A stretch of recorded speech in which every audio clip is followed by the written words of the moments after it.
बिस्मिल्लाहिर्रहमानिर्रहीम। Dear viewers, welcome to Codex Math. आज की इस वीडियो में हम एक ऑनलाइन आईडी मतलब online C plus plus compiler पर हम काम करेंगे, क्योंकि मेरे पास डेव सी प्लस प्लस फिलहाल मौजूद नहीं है, जिसकी वजह से हम उस पर काम नहीं कर सकते। तो हम यहाँ पर लिखते हैं C plus plus online compiler या आईडीई। ओके, तो ये हमारे सामने आगे काफ़ी सारे हम प्रोग्रामाइज को चूज़ करेंगे। ये बाकी सबसे काफ़ी ज़्यादा अच्छा है वर्किंग में। चलें यहाँ पर अपना कोड लिखना स्टार्ट करते हैं। हम बेसिकली क्या करने लगे हैं, फॉर लूप को समझने वाले हैं इन सी प्लस प्लस के अंदर। ठीक है, आज की इस वीडियो के अंदर हम क्या करेंगे, नंबर्स प्रिंट करवाएंगे फ्रॉम 1 to 10, या फिर 100 भी कर सकते हैं, 1000 भी कर सकते हैं। It's up to you and it's up to me. तो देखें, सबसे पहले तो मैं इसका मेन स्ट्रक्चर बना लेता हूँ। Hash include iostream using namespace standard int main। Screen अगर ज़्यादा क्लियर नहीं है तो हम इसे बड़ा कर लेते हैं।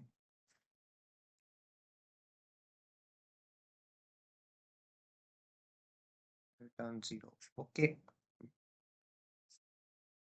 तो ये हमने लिख दिया। अब मैं क्या कर सकता हूँ, अब फॉर एग्जांपल मैं यहाँ पर इस तरीके से तो नहीं बार बार प्रिंट करवाऊंगा कि हमने 1 को यहाँ पर डिस्प्ले करवाया, इसके बाद मैं इसी को कॉपी करके नीचे चलाता जाऊं।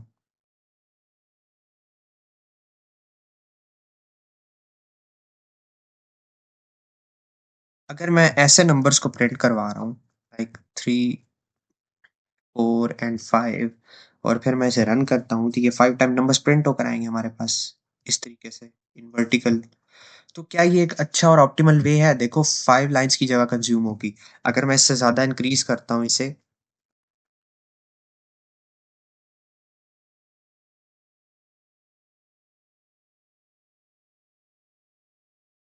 यहाँ से स्टार्ट करते हैं, लाइक 5 के बाद आएगा 6, 7, 8 and 9 and 10।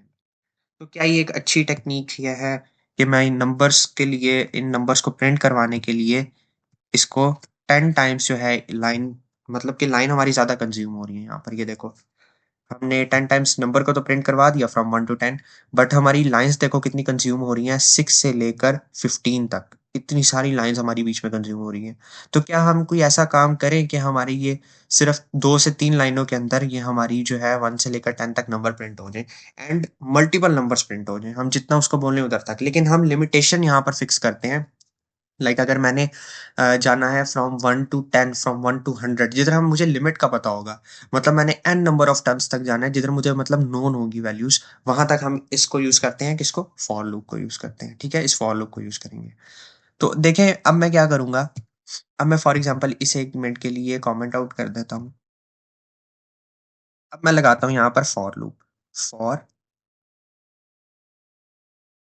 Int i is equal to 0। अब मेरी लॉजिक समझना, अगर आई आपके पास 0 के इक्वल है तो आई इज लेस देन, या फिर आप इसको लिख लो फिलहाल के लिए 1 लिख लो। ओके,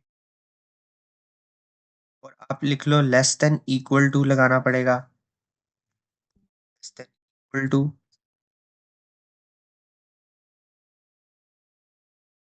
लॉजिक यहाँ पर बड़े ही ध्यान से समझना। अब देखो, अब मैंने लिखा है less than, I is less than equal to 10।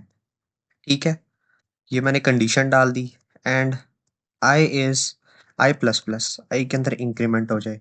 अब इस ब्लॉक में जो भी होगा वो चलेगा। अब देखो, मैंने यहाँ पर लॉजिक क्या लगाई, अगर आपने एक इनिशियलाइज करवाया इंटीजर डाटा टाइप का एक वेरिएबल जो कि आई है, आई इज इक्वल टू 1, आई के डब्बे के अंदर फिलहाल 1 पड़ा हुआ है, तो हमने उसके बाद एक कंडीशन लगा दी।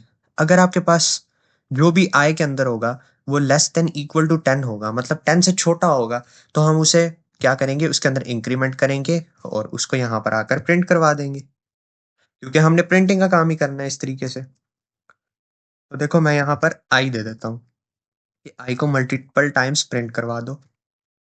यहाँ पर मैं स्पेस देता हूँ और ये हमारा प्रोग्राम रेडी है। तो अब एक दफ़ा के लिए इसको रन करते हैं। देखो, फ्रॉम 1 to 10 आपके नंबर्स प्रिंट हो गए।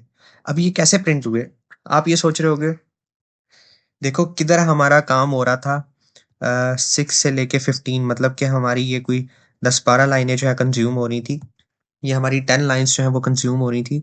उसके इंस्टेड हमने एक ऐसा कोड बनाया जिसने हमें 10 नंबर्स तो प्रिंट करवा कर दिए, बट उसने क्या किया, 3 लाइन्स के अंदर हमने अपना सारा कोड राइट कर दिया। तो क्या ये ज़्यादा ऑप्टिमल होगा या ये ज़्यादा ऑप्टिमल होगा? तो मुझे कमेंट सेक्शन में ज़रूर से बताना।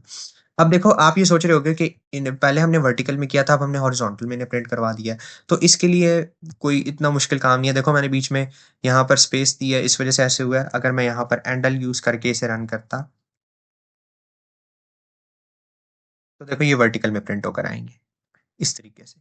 ओके? तो instead of using this approach is quite much better, is very much better, okay? अब देखो मैंने यहाँ पे लॉजिक कैसे लगाई, आया आपके पास, मतलब पहले आपके पास 1 था इनिशियल में, तो ये आपके पास क्या हुआ, ये इधर आया, 1 is less than equal to 10। क्या 1 इक्वल टू तो नहीं होता, लेकिन लेस तो होता है, तो हमारी कंडीशन जो है वो ट्रू हो रही है यहाँ पर। तो इसका मतलब है वो i के अंदर इंक्रीमेंट करेगा, मतलब i की वैल्यू 1 से 2 हो जाएगी, और ये इसको इस ब्लॉक के अंदर चला जाएगा, और इस ब्लॉक के अंदर जो भी होगा उसे प्रिंट करवा देगा। i की इनिशियल वैल्यू क्या थी? ये देखो ये पोस्ट इंक्रीमेंट है, प्री इंक्रीमेंट नहीं है। तो पोस्ट का मतलब है कि पहले हम लोग वैल्यू प्रिंट करवाएंगे, उसके बाद हम इंक्रीमेंट करेंगे। तो पहले हमारी ये वैल्यू प्रिंट होगी, मतलब कि ये जो भी होगा आई में क्या था, 1 था, तो 1 यहाँ पर आकर प्रिंट हो गया, और उसके बाद इसके अंदर इंक्रीमेंट हो गया, यहाँ पर इंक्रीमेंट हो गया, तो इसकी वैल्यू क्या होगी, अपडेटेड 2, इसकी वैल्यू अपडेटेड होके 2 हो गई। ठीक है? तो जब 2 आया इसके पास, तो उसने 2 को चेक किया, 2 is less than equal to 10, जी बिल्कुल। तो उसने कहा कि इस ब्लॉक के अंदर जो भी है उसे प्रिंट करवा दो। इस ब्लॉक के अंदर क्या था, 2 था, तो 2 उसने यहाँ पर प्रिंट करवा दिया, और उसने इसकी वैल्यू को इंक्रीमेंट कर दिया। उसके बाद ये चलता गया, ये 9 तक आ गया। अब 9 पर आकर देखो क्या करेगा, अब हमारे पास अपडेटेड वैल्यू 9 है, तो इसने चेक किया 9 is less than equal to 10, ठीक है, ये लेस देन इक्वल टू है, तो इसका मतलब है ये क्या करेगा, इस ब्लॉक के अंदर चला जाएगा, और इस ब्लॉक में जो भी होगा उसे प्रिंट करवाएगा, मतलब 9 यहाँ पर प्रिंट होकर आ जाएगा, और इसकी अपडेटेड वैल्यू अब क्या होगी, 10 होगी। अब 10 को चेक करेगा, i is equal to 10, i की वैल्यू जो है वो 10 हो गई है। अब उसने कहा है 10 is less than equal to 10, less than तो नहीं है लेकिन इक्वल टू तो है ना, तो इसका मतलब है ये 10 तक चलेगा। तो इसका मतलब है ब्लॉक के अंदर जो भी होगा वो प्रिंट हो जाएगा। ब्लॉक के अंदर हमने क्या रखा हुआ था फिलहाल, आई के अंदर, मतलब आई के अंदर हमारे पास 10 था, तो हमारे पास यहाँ पर 10 प्रिंट होकर आ गया, और इसके बाद इसकी अपडेटेड वैल्यू 11 होगी। अब यहाँ पर ये आया, इसने चेक किया कि आई की वैल्यू अपडेटेड 11 है, 11 is less than equal to 10, जी बिल्कुल नहीं, ना तो लेस होता है ना तो इक्वल होता है, वो तो ग्रेटर होता है। सो क्या हुई यहाँ पे, हमारी कंडीशन फॉल्स हो गई, और हमारे पास जो आई है इसके अंदर कोई इंक्रीमेंट कुछ भी नहीं होगा, यहाँ से हमारी लूप ब्रेक हो जाएगी, और यहाँ तक हमारे पास नंबर्स प्रिंट होकर आ जाएंगे। आप इसे चेक भी कर सकते हो, फॉर एग्जांपल हम मैंने इसको सिर्फ यहाँ पर वैल्यू चेंज की, इसे 100 बना दिया, तो ये देखो 100 टाइम्स प्रिंट होकर आएगी वैल्यू, ये देखो 100 टाइम्स ये हमारी वैल्यू प्रिंट होकर आ गई। ओके, तो इस तरीके से आप फॉर लूप को यूज़ करते हैं। ये मैंने आपको थोड़ा-सा आइडिया दिया। नेक्स्ट वीडियो में इंशाल्लाह ताला मज़ीद अच्छे तरीके से इसे एक्सप्लेन करूँगा। So thank you so much dear viewers for watching this video. अगर आपको वीडियो पसंद आई हो तो वीडियो को लाइक कर सकते हैं, चैनल को सब्सक्राइब कर सकते हैं। Thank you so much. Allah हाफ़िज़।